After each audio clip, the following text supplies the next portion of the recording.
you're still here. And you get another chance this day to do better and be better. Another chance to become more of who you were created and what you were created to fulfill.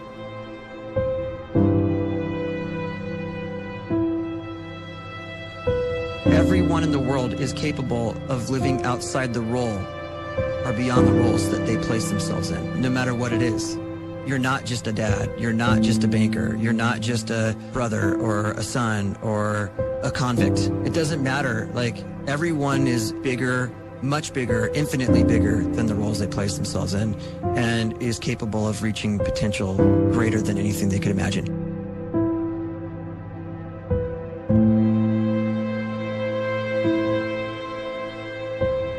You can live the life you desire. It's right there in front of you.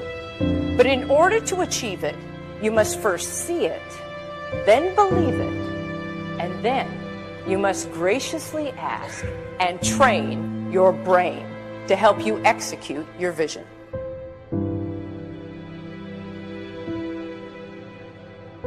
So when you start to focus and you delete distraction from your life, and you start to get seriously invested in doing one thing staggeringly well, and you practice that one thing over and over, a term to think about is mundanity.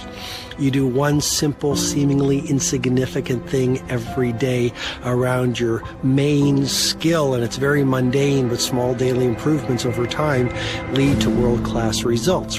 Well, here's what happens in your brain. You start to isolate a single neurocircuit around that skill, and that starts to trigger a certain type of brain cell called an oligodendrocyte, which then releases myelin. Myelin is a fatty tissue that starts to wrap around that single neurocircuit related to that main skill you've been practicing. And when myelin starts to wrap around the brain circuit, what happens is you have accelerated learning times, you can see more quickly, heightened perception, and you'll learn more quickly. And that is really the quote-unquote secret of the great producers. It's not a result of some natural gift, but their daily practice, their relentlessness, and their grit, their work ethic, and their singular focus and sacrifice.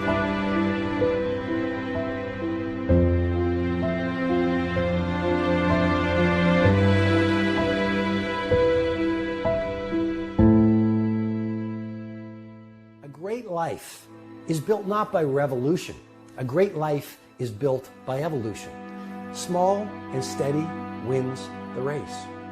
What you do every day is far more important than what you do once every decade. I want you to really think about that idea. What you do every day is simply your life in miniature. And as you live every single day, so you're crafting your life.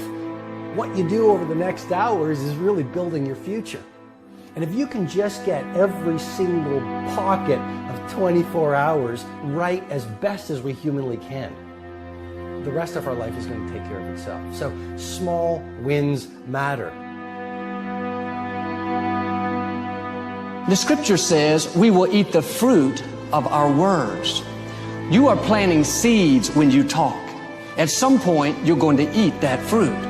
My challenge is make sure you're planting the right kind of seeds. If you want apples, you have to sow apple seeds. If you want oranges, you can't plant cactus seeds, poison ivy seeds, mushroom seeds. You're going to reap fruit from the exact seeds that you've been sowing. In other words, you can't talk negative and expect to live a positive life. You can't talk defeat and expect to have victory. You can't talk lack, not enough, can't afford it, never get ahead, and expect to have abundance. If you have a poor mouth, you're going to have a poor life. If you don't like what you're seeing, start sowing some different seeds.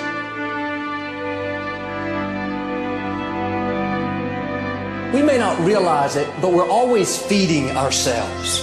What we watch, listen to, the people we're around, the thoughts we're dwelling on, that's feeding our inner man. If you go to lunch with people that talk bad about the boss, make fun of a coworker, put down a friend. They're feeding you gossip, feeding you jealousy, feeding you disrespect. Here's the key. Whatever you feed is going to grow.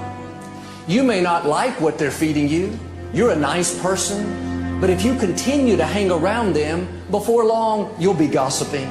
You'll be critical. You'll be disrespectful. Why? Because you kept feeding the wrong things. If you're always feeding negative thoughts, thinking, I'll never get well, I'll never meet the right person, you're feeding doubt, feeding mediocrity, feeding fear. If you know exactly what you want to be, you need to spend as much time with people that are actually that already.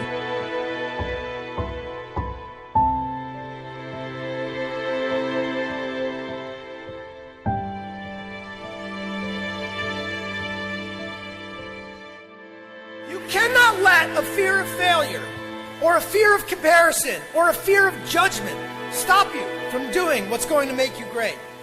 You cannot succeed without this risk of failure. You cannot have a voice without the risk of criticism. And you cannot love without the risk of loss. You must go out and you must take these risks.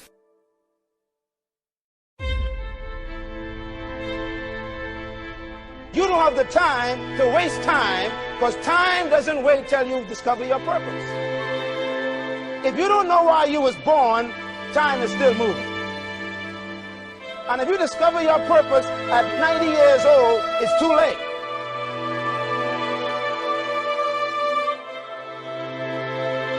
You don't know how young you are.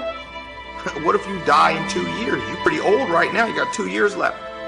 And if you're 50 years old and you're feeling discouraged, well, remember the advice about planting a tree. When's the best time to plant a tree? 20 years ago or today? So if you're 50 and you feel like life left you behind, well, get started right now. Better late than never. Better late than never. Don't think about time and age so much. It gets people distracted. When the whole world's distracted, you be focused.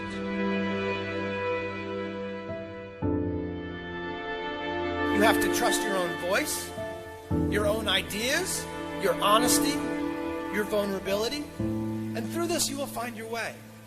You do not have to be fearless. Just don't let fear stop you. Live like this as best you can, and I guarantee you will look back on a life well lived. You are capable of greatness in your profession, and more importantly, in your quality of self. Stay hungry. Stay young at heart. Take those risks. You are going to change the world around you in big ways and in small.